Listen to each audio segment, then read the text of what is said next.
Welcome to Language with Liza and get ready to speak gangster. We're going back to the 1920s in Chicago, Illinois to learn about sleeping with the fishes. Just leave the typewriter at home so we don't get in trouble with the elephant ears. Wait, didn't I already do this episode? Isn't this slang? Yes, it is, but a very particular type of slang, metaphorical. A metaphor is a word or phrase that is used to replace another word or phrase. You mean like saying cozy instead of warm? No, with metaphors there's a trick. A metaphor has to have little or nothing to do with what it replaces. For example, sleeping with the fishes means to be dead. Being dead usually has nothing to do with sleeping or fishes.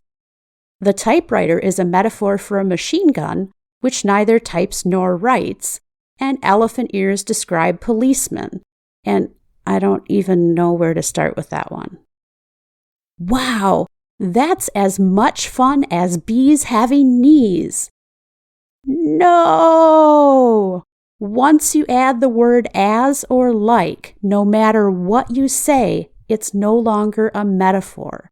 It becomes a simile. The difference between them is all about direction.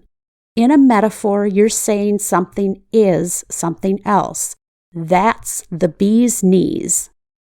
In a simile, you're beating around the bush and not making a direct statement.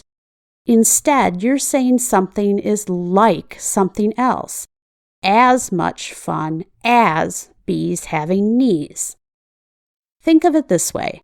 If Bruno the gangster meets you in a dark alley and says, "You're in as much trouble as a stuck pig," it might be an unpleasant simile.